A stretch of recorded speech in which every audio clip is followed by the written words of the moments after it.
Families نے بات آگے بڑھائی، فیصل کی شادی اس لڑکی سے ہو گئی. لڑکی کچھ عرصہ اپنے شوہر یعنی فیصل کے ساتھ وہاں رہی. کینیڈا واپس آنے کے بعد اس نے کیس فائل کیا. اسی دوران اس کو پتہ لگا پریگننٹ بھی ہے. بچہ پیدا ہوا کینیڈا میں. اس وقت تک فیصل کا کیس پروسیس میں ہی تھا اور وہ وہاں نہیں پہنچ سکا. اب جب وہاں پہنچا، سب سے پہلے تو خوشی جہاں اس کو اپنی بیگم سے ملنے کی ہوئی، اس سے زیادہ خوشی اپنی اولاد کو دیکھ کر ہوئی. ساس سسر نے اس کو جو کمرہ دیا وہ بیسمنٹ میں تھا. دیکھا کہ تھوڑا حاکمانہ اور تھوڑا تضحیک آمیز رویہ ہے اس کے ساس سسر کا.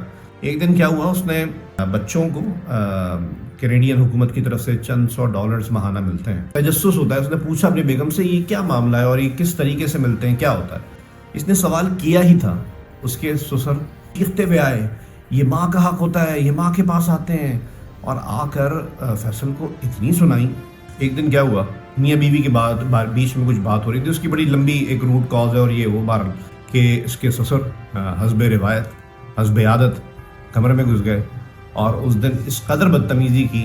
فیصل کی ساس بھی اس دن کمرے میں آ گئی اور مغلظات بکی. وہ دن کیونکہ وہ بہت لمبی ایک تو شفٹ کر کے آ رہا تھا، پھر وہ گھر کے کام بھی اس سے کرواتے تھے. اکثر اس کو سونے نہیں دیتے تھے، اتنے کام کروا رہے ہوتے تھے. تو وہ تھکا ہوا بھی تھا اور تھوڑا اس کے ایک دماغ میں پیچھے چل رہی تھی، ذہن میں باتیں چل رہی تھیں کہ یہ لوگ پتہ نہیں کیا کر رہے ہیں میرے ساتھ.